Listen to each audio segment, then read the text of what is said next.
Vous rêvez de créer un refuge pour animaux?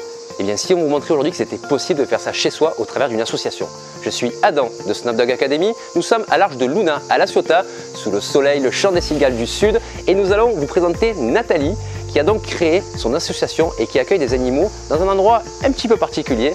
On espère que cela va vous donner de bonnes idées. Bonjour Nathalie. Bonjour. Je suis ravi, on est ravis d'être avec vous aujourd'hui. Également. Alors j'ai quelques questions à vous poser. Déjà j'aimerais savoir où on se trouve, où on est. Nous sommes à La Ciotat, l'association l'Arche de Luna. D'accord. Donc qui est située à mon domicile, Ouais. où on accueille les animaux en vie familiale. D'accord, donc en fait c'est un mini-refuge. C'est ça, c'est un mini-refuge. Et comment est organisé le refuge? Vous êtes seul? Comment ça se passe au niveau... Alors, donc moi je suis donc la présidente de l'association. Je travaille principalement avec mes enfants, notamment ma fille, Maëva, qui m'aide dans toutes mes démarches avec les animaux. Les emmener au vétérinaire, les emmener en adoption. Voilà. D'accord. Donc c'est un refuge familial. C'est ça. D'accord. Alors au niveau du refuge, quelle est la capacité d'accueil? Vous pouvez accueillir combien d'animaux? Et quel type d'animaux aussi? On accueille principalement des chats et des chiens. La capacité d'accueil, elle varie en fait avec le gabarit du chien, on va dire surtout. Quand c'est des gros chiens, on peut en prendre moins que quand c'est des petits chiens. Les chats, on en a actuellement une quinzaine. Ils sont répartis donc dans les trois principales pièces de la maison. Donc on a vu, hein, ils sont en liberté, oui.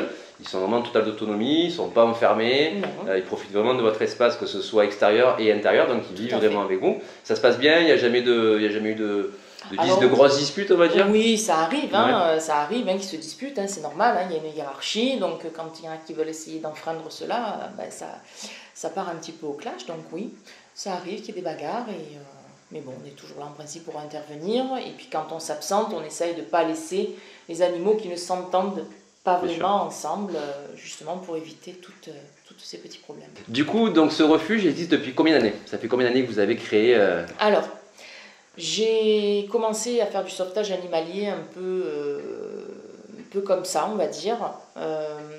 Avant de créer mon association, je récupérais un peu des animaux qui étaient un peu malheureux, et puis je les gardais au départ.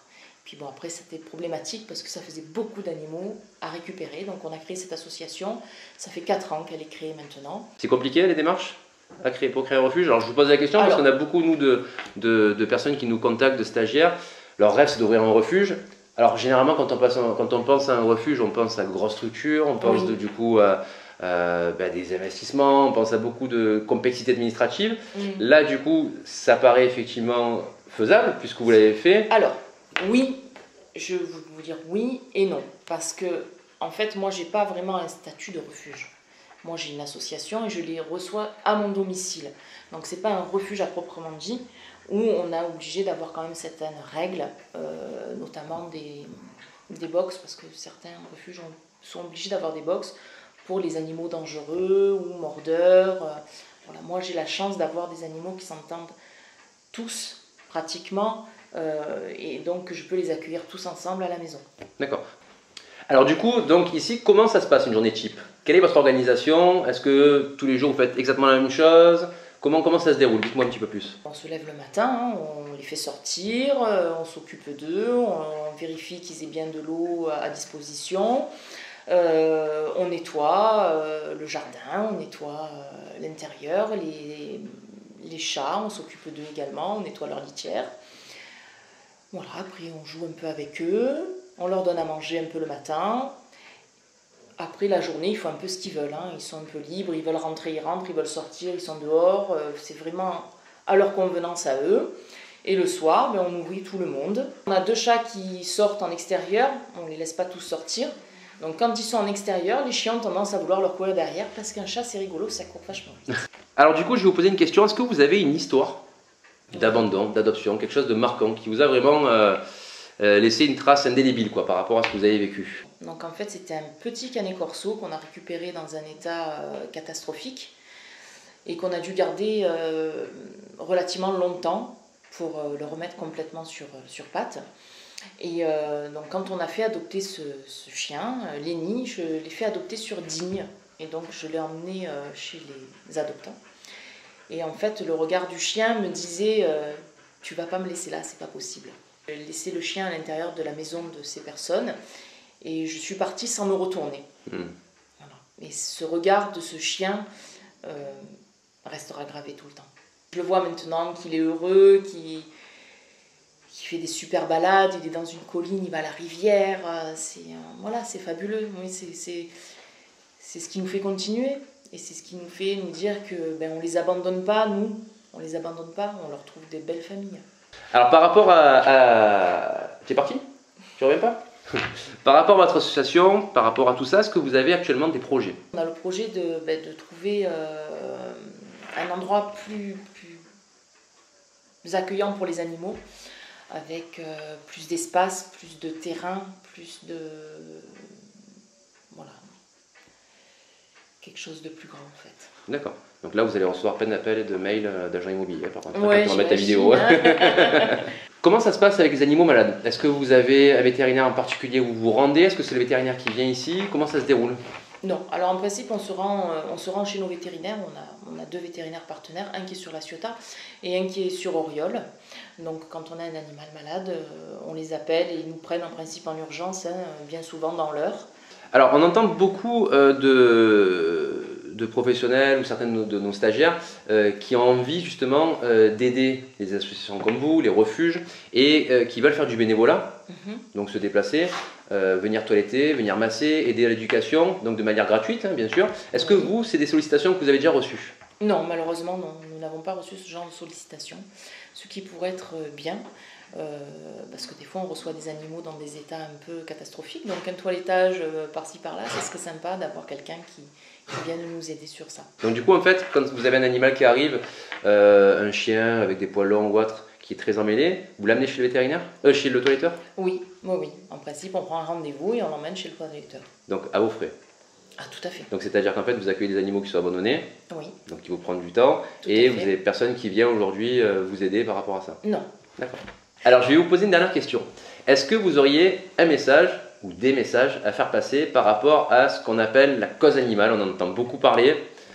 Mais est-ce que vous auriez quelque chose, un message concret, vraiment quelque chose d'important que vous aimeriez faire passer au travers de cette vidéo? Alors si d'autres associations regardent cette vidéo, ce que j'aimerais et ce que je souhaiterais, c'est qu'on se serre tous les coudes, parce qu'en fait on a tous la même cause et il y en a beaucoup qui malheureusement au lieu de s'entraider préfèrent se tirer dans les pattes, et ça je trouve ça dommage. Mais alors voilà, je travaille avec des associations, je suis en lien avec certaines, on s'entend super bien, on arrive à s'entraider, et il y en a d'autres qui ne font pas ça, et je trouve ça dommage parce qu'on pourrait tellement faire mieux et faire plus grand en s'entraidant que de se tirer dans les pattes. Je trouve ça complètement ridicule. Et aussi, une chose, stériliser. Comment vous communiquez par rapport aux animaux justement qui sont en adoption? Est-ce que vous partagez sur des réseaux? Est-ce que vous avez un site internet? Est-ce que c'est que du bouche à oreille? Et au niveau des adoptions, est-ce que c'est que des gens de la région, ou des fois ça peut aller plus loin? Vous pouvez faire des adoptions un petit peu partout en France? On communique sur les réseaux sociaux, hein. On communique aussi avec les vétérinaires et le bouche à oreille. Alors pour les adoptions, c'est vrai qu'on privilégie quand même la région PACA parce que pour le suivi c'est beaucoup plus simple. Mais ça nous est arrivé d'aller beaucoup plus loin pour faire adopter un animal, notamment dans la région parisienne, Nice, Fréjus. Et des fois, c'est déjà arrivé que vous ayez des retours?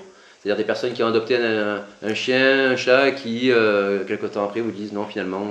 Alors depuis que j'ai commencé mon association, j'ai eu un retour. Une chienne qui avait été adoptée par une dame qui malheureusement a eu des problèmes de santé.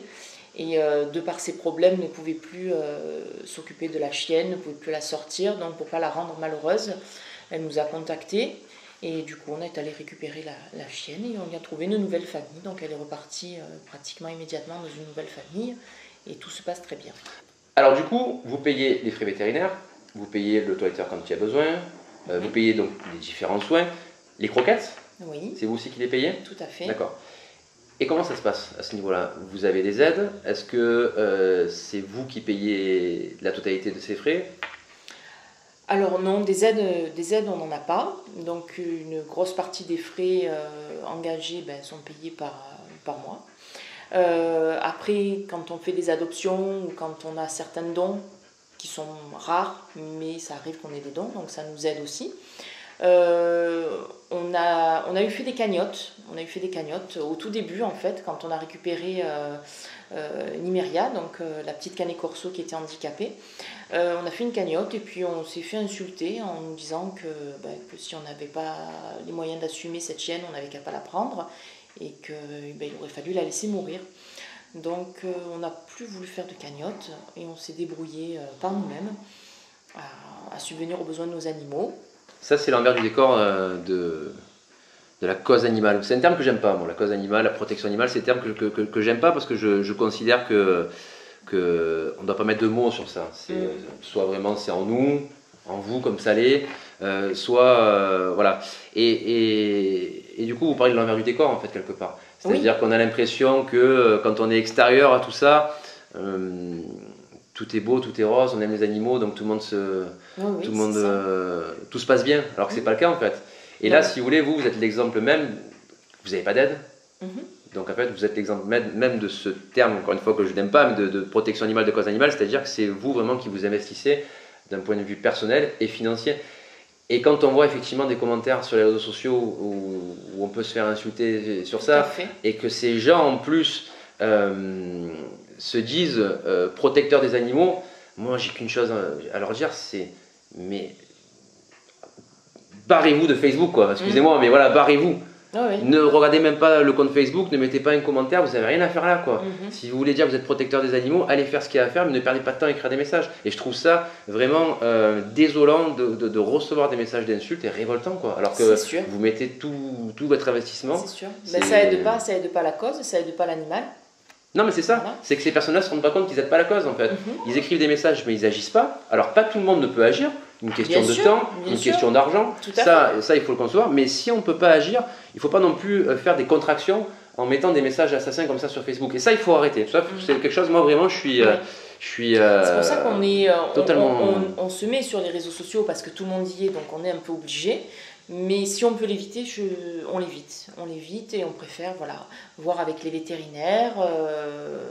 Les gens sont peut-être plus sérieux aussi parce que quand on met des posts sur Facebook, on a des demandes de tout et n'importe quoi, donc ce qui peut effrayer aussi, et ce qui freine quelque part nos adoptions.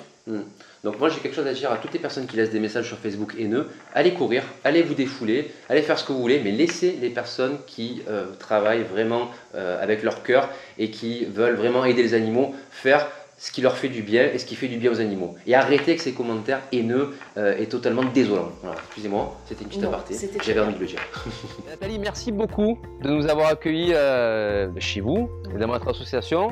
On espère vraiment que cette vidéo va pouvoir donner l'opportunité à des personnes qui ont un projet similaire au vôtre, qui est vraiment qui veulent le faire avec le cœur, qui pourront se lancer. Et puis on espère aussi que vos projets aboutiront. Nous on met en commentaire le lien Facebook de l'association pour que vous puissiez du coup partager, liker et consulter les animaux qui sont en adoption. Nathalie, encore merci et on vous dit à très bientôt. À très bientôt, merci. Merci.